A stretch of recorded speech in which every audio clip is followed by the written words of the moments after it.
Dear colleagues, let me introduce my PhD topic titled The Use of Autogenous Tooth Bone Grafts in Alveolar Ridge Preservation. My name is Eleonóra Sólyom and I am from the Department of Periodontology.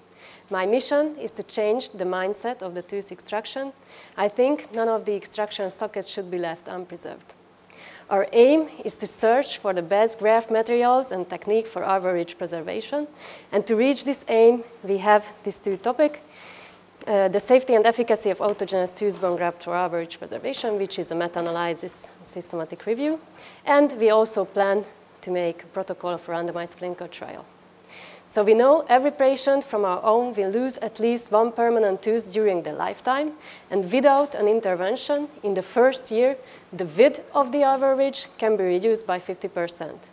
And this deficiency of the facial bone anatomy is a critical causative factor for implant failures and also has a negative impact on aesthetic implant complication.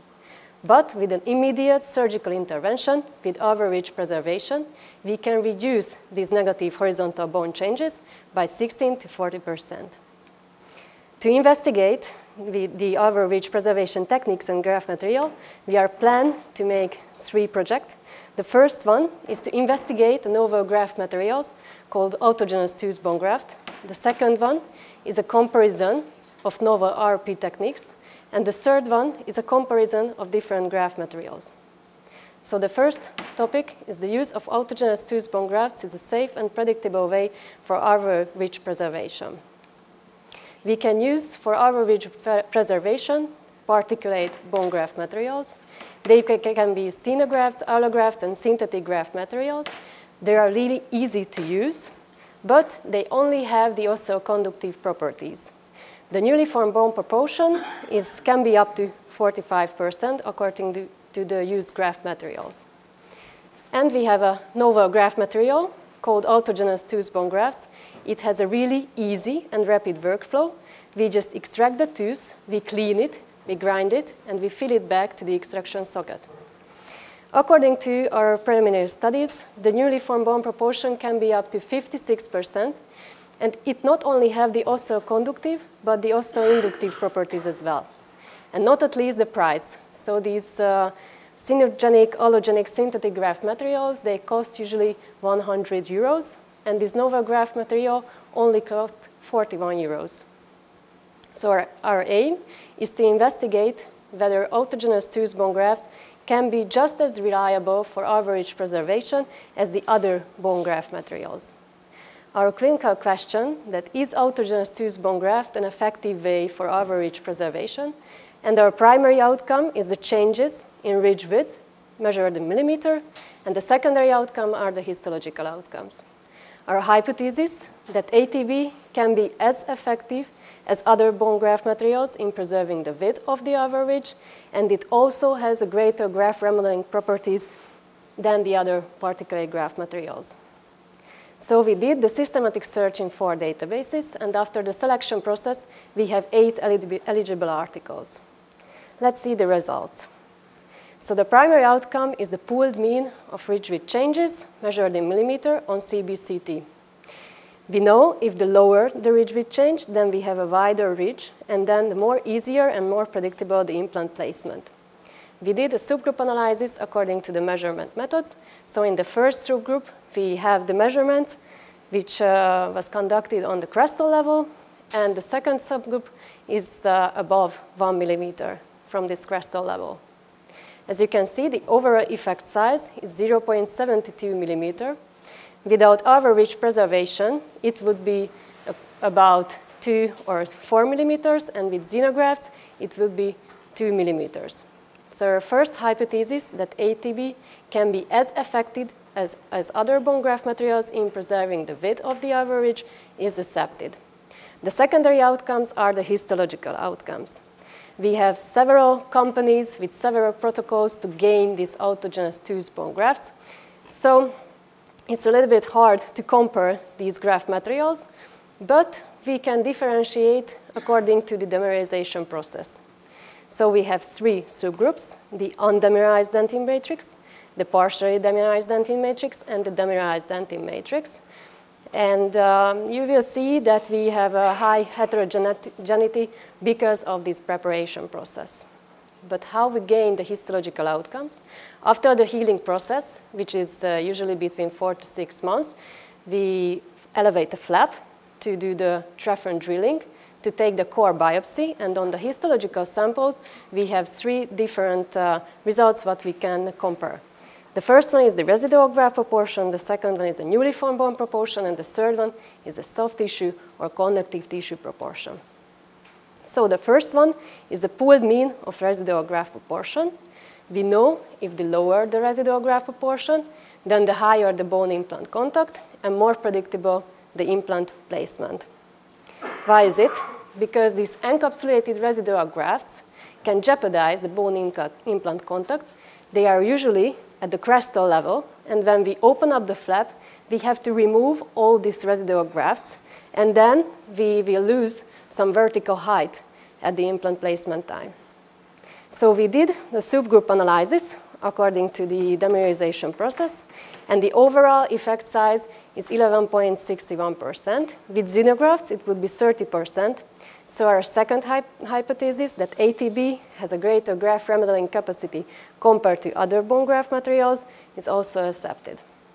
The second one is the pooled mean of newly formed bone proportion. It's logical, if the higher the newly formed bone proportion, then the higher the bone implant contact and the more predictable the implant placement. Our overall effect size is 40.23%. With the xenografts, it would be only 20%. So our second hypothesis, according to this analysis, is also accepted.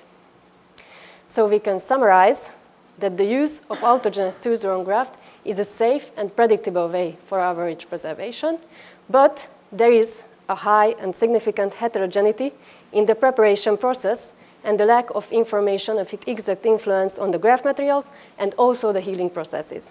They use tooth parts because some of the articles use the whole tooth, so the crown and the root part as well, and the other articles used only the root part, only affected the newly formed bone proportion.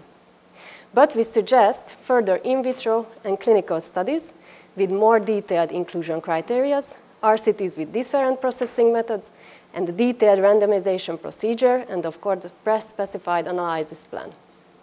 And our manuscript is unfortunately rejected in the first journal, and on the second journal as well.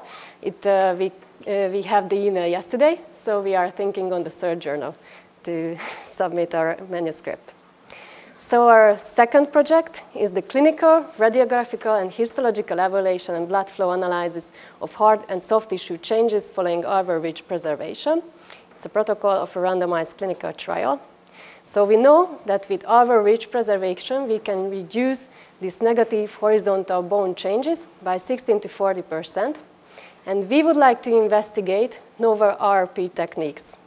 The first group is a socket seal group, when we extract the tooth and we grab some soft tissue from the hard plate and suture it above the extraction socket. The second one, the XSD plus socket seal group, when we extract the tooth and we reconstruct this buccal bony dehiscency with this xenogenic membrane. We fix it with titanium pins to the buccal bony side, and we also grab some soft tissue from the hard plate and suture it above the extraction socket. And the third one is the ATB plus XSD plus socket seal group.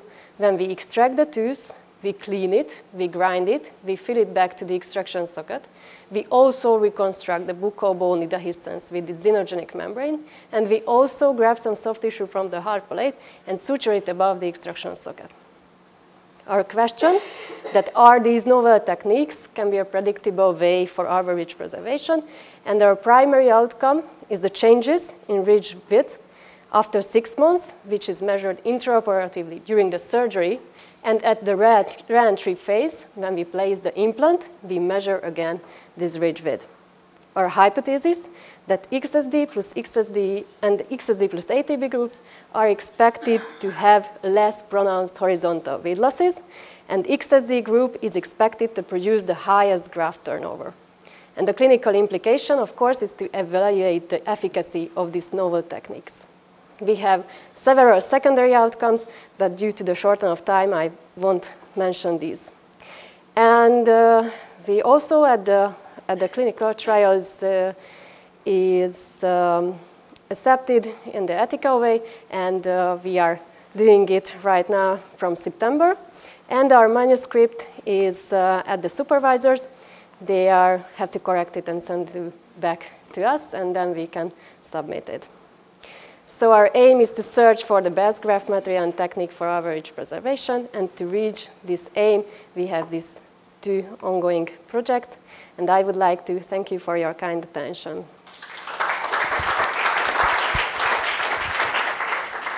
My question is regarding to your clinical trial, that what method do you use in your daily practice from the 3 ways? Usually we use every 3 methods. It depends on the patient needs. So if someone is only need conventional prosthetic work, like a bridge, we usually use the socket seal technique because we know we can gain a lot of soft tissue and we can have an aesthetic prosthesis at the end. If we would like to have an implant placed after the average preservation, we usually choose between these 2 techniques. So we use every 3 techniques in different conditions. Thank you for your presentation. I want to ask also about the clinical trial part. So how do you measure the outcome part? Is it a periodontal probe or a CBCT? Do you measure it together with bone and gingiva? I don't know if you have mentioned. Yeah. Let me go back to the primary and secondary outcomes because I skipped a little bit due to the shorten of the time. So the primary outcome is an intraoperative measurement. We measure it with the periodontal probe, and this is after tooth extraction. We measure the width of the alveolar ridge, and when we do the implant placement, we have to elevate the flap again, so we can measure with the periodontal probe again the ridge width. But we also have secondary outcomes, 4 of them. Of course, we are evaluating this horizontal ridge width on CBCT, and at the baseline, we are doing linear measurements, and after 6 months also.